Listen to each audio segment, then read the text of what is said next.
Hey guys, Negative9 here. How is it going, everybody? And welcome to another video. So as you can tell, this video is a little bit different. I'm sitting on the starting screen here, and you might be able to tell that this is a live commentary.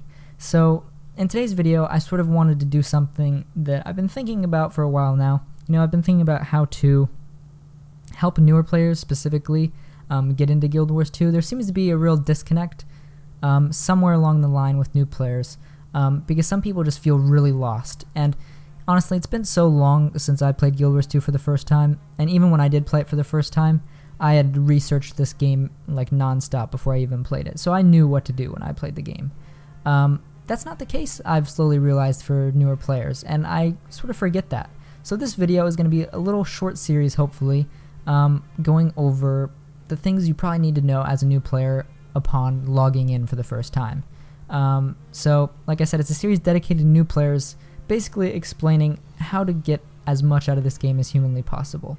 Guild Wars 2's tagline was innovation, and with innovation comes a lot of good things, but one of the negatives of that is when you innovate and you take something that was an industry standard for a while and take that out of the game, such as traditional questing, people will be confused if you don't implement it correctly or if you don't explain it correctly. Just a couple notes before I start playing on how to basically have more fun in Guild Wars 2. Guild Wars 2 is more fun with friends. It is a very social MMO. It promotes cooperation very heavily. So having friends to play with is a big plus. I've actually thought about creating like a guild for newer players, as I also don't really have a guild right now. I used to be in a couple big guilds, but I haven't been as active and consistent. A lot of people have stopped playing and new people have started playing. So it might be fun to create a new guild for new players. So if people are interested in that, let me know. I'd be happy to help people out. So I have one character slot left, so I thought I should do something productive with it. So we're going to go ahead and get into the character creation. Now I'm going to try not to spend too much time on the character creation because it is self-explanatory. I don't think people get confused and stuck at the character creation screen. But there are a couple of things I'd like to explain. So these are the 5 races in Guild Wars 2. You have the Char, which are a sort of wolf-like race. You have the humans that everyone should know, hopefully. You got the Norn that are big, like, Nordic buff guys, basically. You got your Asura, which are your gnome-like mechanical geniuses. And then you've got your Sylvari. The Sylvari I really like because they're one of the most unique races in Guild Wars 2. Probably the Char and Sylvari are the most unique, but the Sylvari are basically made out of plants. So as you can see here, when I take their armor off, they're basically just a big celery stick, which I really like. Alright, so I'm going to go back. One thing I almost forgot to mention about races that is pretty important is the races in Guild Wars 2 pretty much don't matter. There's no significant pros or cons to choosing any specific race, bar just their size. I mean, if you feel like playing a super small guy that's probably going to get lost in crowds, go play the Asura. If you want to be huge and tower over everyone else and block everyone else's view, go ahead and play the Norn or Char. But besides that, there are no skill or class-based things that you need to worry about. Every race can play every class, and unlike games like World of Warcraft and Elder Scrolls Online, you don't need to play a specific race-class combination to be viable. Any class and any race can be viable together. You do have racial abilities, just one I think, but they're pretty much useless. They're way less powerful than the standard class abilities. So really, there's no drawbacks to playing a Norn, Elementalists, or a Norn Mesmer or something like that. In fact, I enjoy doing uncommon race class combinations because I can in this game. So I just wanted to clarify there's no pressure basically when you choose these. You're not gonna screw yourself over further down the line if you choose an Asura warrior. Yeah, the little short guys can beat people up too in this game, which is pretty sweet. Alright, so I'm going to choose a Norn. And here you can see the 9 playable classes. You can see this one's glowing up here, the Revenant. That is because it is from the Heart of Thorns expansion. You got this, you unlocked this through buying the Heart of Thorns expansion. And so if you're a new player or a free-to-play player that hasn't bought the expansion, you're going to have 8 playable classes. So they're categorized here in terms of armor that they can wear. So all 3 classes up here are the heavy armor classes. We got the Warrior, the Guardian, and the Revenant. And then below them, we have the medium armor classes, the ranger, the thief, and the engineer. And then below that, of course, we have the cloth or light armor classes, which are the necromancer, the elementalist, and the mesmer. Now, usually I would go into in-depth explanations on each of these classes, but that would take a very long time, and I don't want to make this video too freakishly long, right now at least. So I do have another video that is called What Profession You Should Play in Guild Wars 2 that I will plug here. So if you want an in-depth explanation on every class, go ahead and watch that video. It's a little bit long, but it goes into far more detail than I could go into right now just off the top of my head for every one of these classes. So I'm going to pick a necromancer just because that seems like a weird thing to do as a Norn. And I'm probably going to sort of speed up portions of the video, particularly this part, because you're not going to get lost in character creation. There's nothing crazy that you need to know. And if I do come across something that maybe I feel like people would like to know, I'll of course slow it down. So I'll see you in a minute.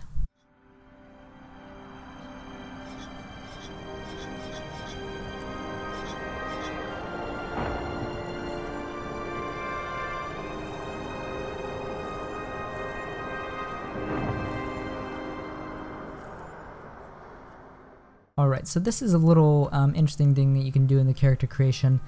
These basically do not matter other than sort of your RP side. I mean, if you want to really spend time thinking about these questions, go for it. Basically, this one, Necromancer's closest companion is death. In acknowledgement of this, I mark my face with the symbol of blank. So basically, you just get to choose between some cool like little masks that you can wear.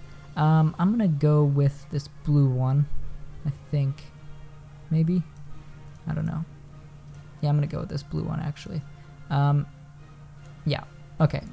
And then these are sort of very similar to the Elder Scrolls or the Elder Scrolls Online method of sort of choosing a speech option. So you can answer people through charm, dignity, or ferocity.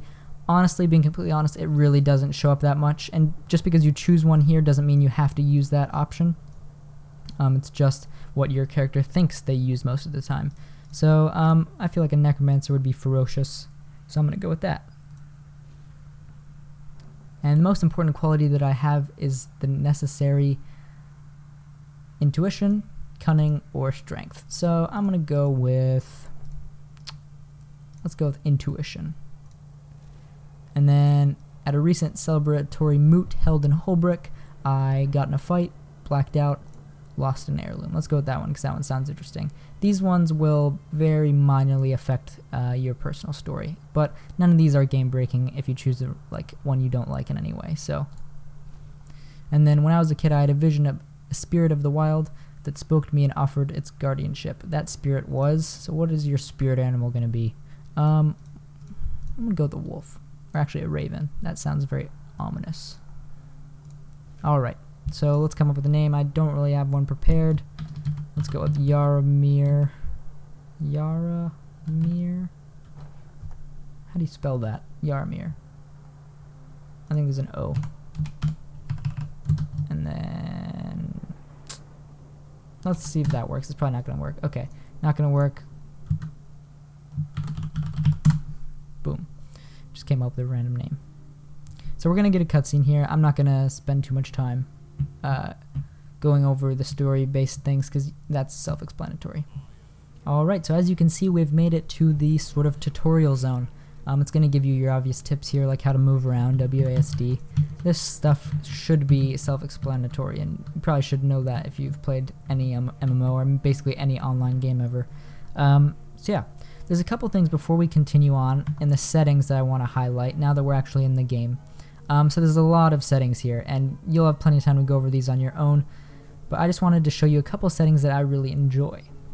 So one of them is AoE loot. It's basically an automatic loot, so whenever you press the loot button, it'll automatically loot everything around you, which is nice. What's another one? The other one is, first person. So first person camera is not something that is automatically enabled. It was actually added later after release, so that's actually a newish feature. Obviously it's not, there's no like you can't see your hands or anything like you can in Elder Scrolls, but it is nice to zoom in and for like if you're going to take a screenshot or something. And then the other thing is that I like to enable is show skill recharge. So if I clicked my skill down here and there was a cooldown, it would show me how much was left in the cooldown once I enable this. So I'm going to do that. And then also show target health percentage is always nice to know how much of a percentage of a mob's health is left or something like that. So those are the settings, and now let's get into this. So let me just talk to this lady. The starting tutorial zone is very, very simple. You guys probably don't really need help with it. I'm going to skip these little cutscenes because this is all story stuff that you don't need me to talk to you about.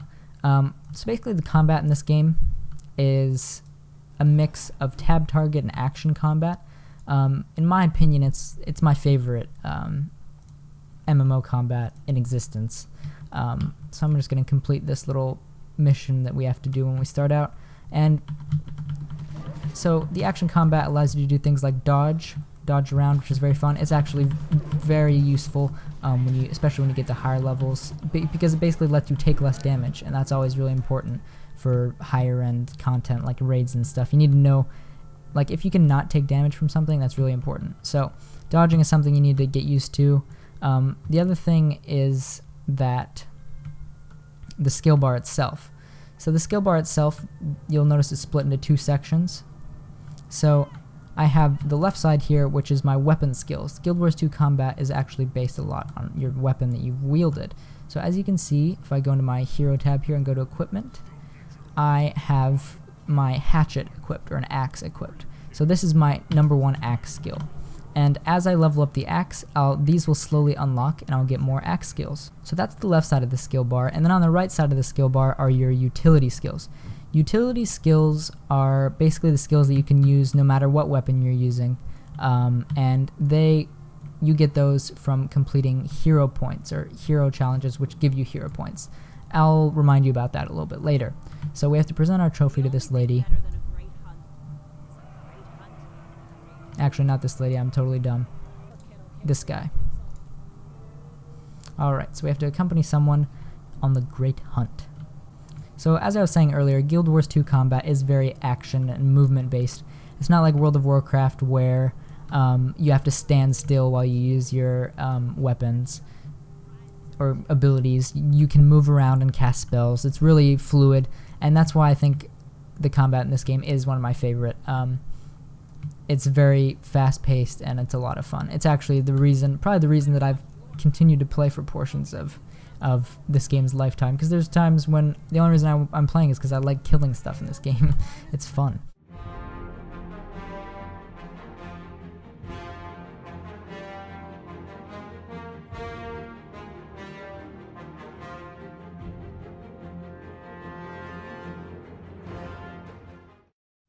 Alright, so we've completed basically the tutorial zone, and you can see here we've gotten a couple of rewards. We've completed the Great Hunt, and here we can see the reward we got another hatchet. So that's a little bit of an upgrade, and we've got 1,967 experience points and 72 copper. So I'm going to go ahead and equip that weapon, and as you can see, because we leveled up, we also got another weapon skill unlocked. So I'm going to go into my hero tab, and to replace my weapon, I'm just going to drag and drop it in there, and now you can see the better version of it is now sort of equipped. And if you notice over here in the right hand corner of your screen, you will have a little glowing thing that will show you what your level 2 rewards will be what your level 2 rewards are, and then it'll also show you what your upcoming level rewards are going to be in the future. So at level 10, we're going to get the personal story unlocked, which is sort of what it sounds like, the personal storyline. Equipment stuff, impression skills unlocked, so those will start to be the skills on the right side of your skill bar. We do have the healing skill. Every class has a healing skill, but we don't have any of the utilities or the elite skill. The last one here is the elite skill. At level 11 is when we unlock hero points, which will unlock those skills on the right hand side. So that is when the game starts to get really fun, in my opinion.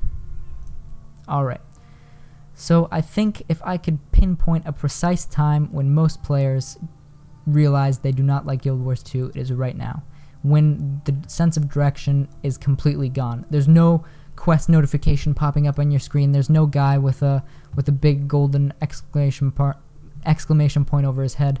There's nothing in this corner that is telling you what to do. This is just a tab that I have. In fact, you guys probably won't have that. There's absolutely nothing telling you nothing to do. So at this point, once you've completed the tutorial, I would encourage you to look for a guy with a little telescope over his head. I ignored this because I knew what I was doing when I first started playing the game, just because I was a big fan of this game before it started, so I sort of knew how the questing and everything worked. But if you can't find this guy, you'll find the little telescope guy somewhere in the starting zone, probably close to where you spawn in, and he'll be called a scout. So you're going to want to go to the scout. That's the very first thing you're going to want to do. So we're going to go and talk to this guy. And this guy's going to point out everything that you can do in this zone.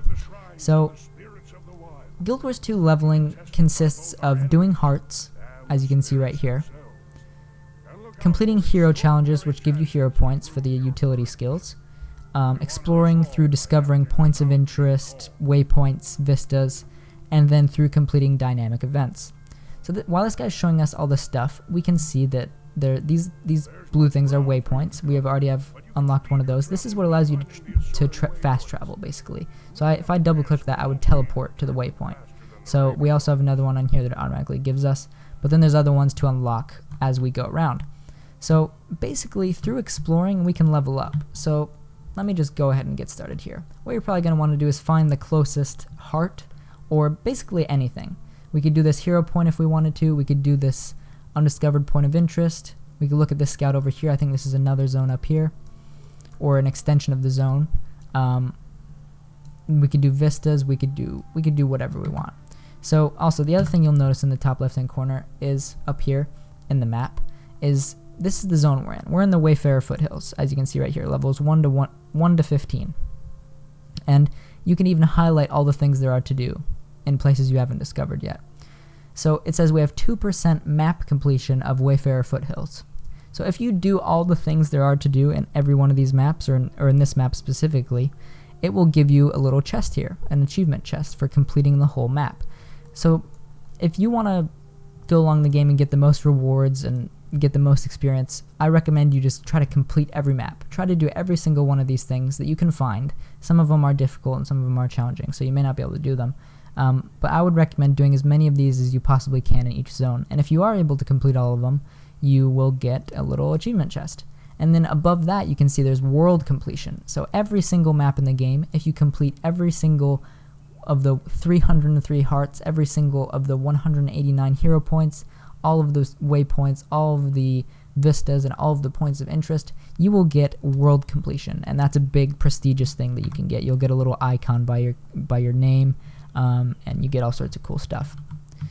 So I know I rambled a little bit. I know that was a little bit hectic to listen to probably, but that's how you level in Guild Wars 2. So I'm going to go ahead and get on with it. I'm going to go and find, let's see, what's the closest thing? I'm going to go and do this Vista. So I'm going to run over here and try to find this Vista. So as you can see, I don't know if you can see it right now, there's a little icon floating up there on top of that building. That's a Vista. So we have to go and try to figure out how to climb up there and get it. So I think I'm going to try to climb up this left-hand side here. I think I saw another guy up here who was trying to get it as well. So I'm going to climb up here. Actually, I don't know if that's how you get there. Let's see. I have no idea. Let's see. Yeah, I think this is the right way. I haven't done a Norn starting area in probably several years. So this is actually quite fun having to do this all over again. Alright, let's just get over this lip. And there we go, we got the Vista. So we have to click F, and it'll give us a nice, really cool little cinematic that lets you sort of enjoy the world. And it shows you sort of your surroundings, which I think is really neat to look at. It's obviously very nice. So this is the little zone that we are in. And then when this finishes, we will get some experience. So we've completed 5% of Wayfarer Foothills. We got the first Vista. And as you can see, we got a little bit of experience. So I'm going to carry on. I'm going to see if I can find a heart to do.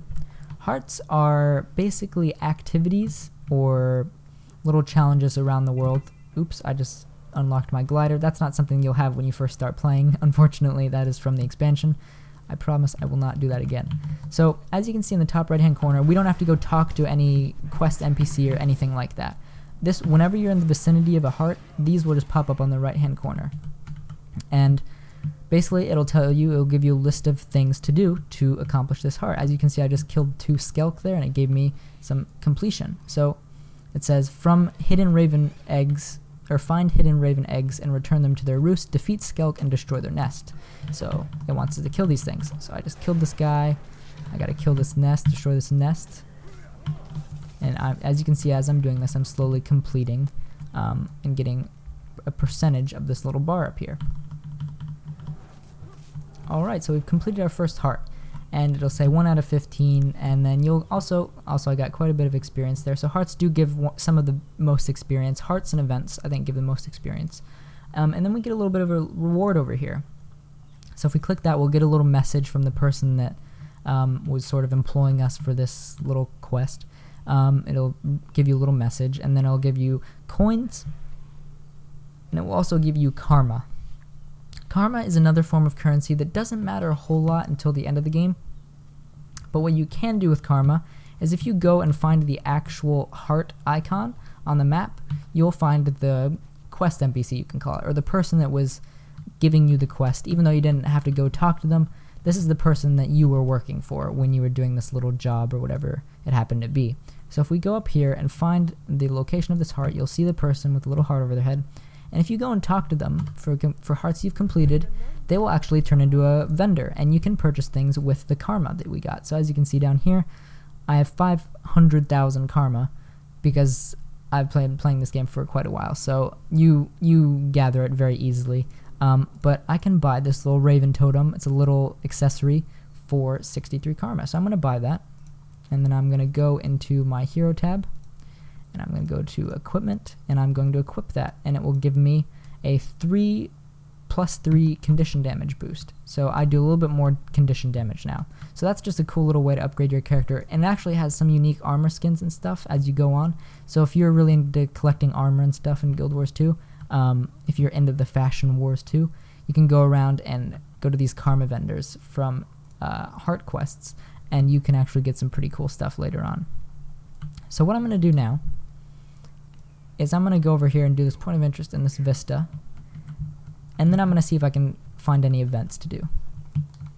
Alright, so I've run into an event here just wandering around the world. I've run into an event. So drive the stampeding minotaurs from the Borealis forest. So as you can see, I didn't have to talk to anyone. I just was wandering around the woods, and these minotaurs came running by, and it turned into an event. And you can find events easily when you're near them by these huge orange icons and circles and stuff, and they'll also pop up in the right hand corner of your screen. So my job is to stop these minotaurs from stampeding, and as you can see, people are just jumping in and helping me complete this. They're sort of like big groups. Really big events have tons of people, as you could tell. You've probably seen some of the world bosses in Guild Wars 2.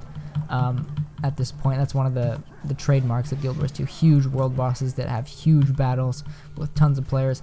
This is the same system. These are smaller events, but sometimes they can form little event chains in which they can impact things that happen in your zone.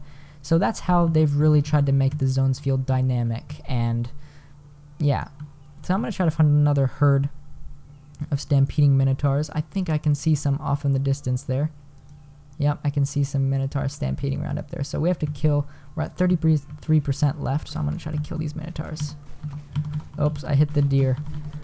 He's going to come and attack me now. Alright, almost there, 27%. And the cool thing about events as well is if you're in an area where there's also a heart, sometimes these objectives will overlap. So maybe in your event you have to kill minotaurs. So that wasn't necessarily the case with this one, but maybe it is. You can sort of multitask your events sort of. So if you have an event that wants you to kill minotaurs and you have a heart that wants you to kill minotaurs, you can achieve both of those things at the same time, which is really cool. So events near hearts are sometimes really awesome because you sort of get double experience basically for doing the same thing. So we got to kill these last few minotaurs up here, stampeding minotaur calves. I think there's 3 more. Gonna make sure we get these guys, and then once we kill this, and there we go. So we got a gold medal, event succeeded, drive the stampeding minotaurs from the Borealis Pass, or whatever it was, this place was called. And I think we've just about leveled up. Or wow, we have 2,106 out of 2,110 experience. So we're so unlucky we didn't level up there. But I believe we got some stuff. We got a sword, which we can't use. So yeah, but basically we got a gold medal, and your participation is sort of how you get rewards for the events. So how much you participate determines your rewards. So I did a lot in that event, so I got a gold medal. If I maybe had to leave in the middle of the event or something, or I decided I didn't want to do it, maybe I'd get a silver medal, or probably a bronze medal. And then obviously if you don't contribute like at all, you probably won't get a medal. So that's how the events work. Now I was on my way to doing these up here. So I'm gonna go, and actually I'm gonna go down here, and I'm gonna grab this point of interest, and I'm gonna grab this waypoint. And there's also another heart down here, of course, but for the purpose of this video, I'm just gonna show you guys one of sort of everything to hopefully help you get a feel for this game. So we've got this point of interest. It gave us some experience. Heart of the Wolf. So we also leveled up. We got level 3 awards. We got a new bag. Here's some of the things we can look forward to again. So I'm just going to equip this bag by double clicking it. And then I'm going to run over and get this waypoint. So like I said, waypoints are what you can use to fast travel around. For like a very small amount of currency, you can fast travel around. There aren't mounts in this game yet. Wink wink. I expect those to be coming in the future, I'll just say that. So yeah, we got our little waypoint here. So these are really handy, of course. That's one of the best reasons for having world completion and getting every zone at 100% is later on when there's big world events out there to complete, you can just do this and double click and boom, after a short little screen, you are pretty much there. So that's a great way to fast travel around the world.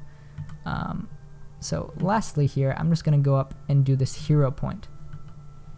So these used to be called skill points, and if you played Elder Scrolls Online, they're basically sky shards. They're little things that you have to collect to get your utility skills. So obviously we can't use them anyways because those are unlocked at level 11, but they're good to collect because I will need them eventually. So basically it's a little challenge that you have to do. You usually have to fight somebody, fight an NPC, or do some little activity, and that will give you a hero point. Although this one looks like all you have to do is commune with it. These are the best kind because you don't actually have to do anything. All you have to do is go up, press F, commune with this place of power, and boom.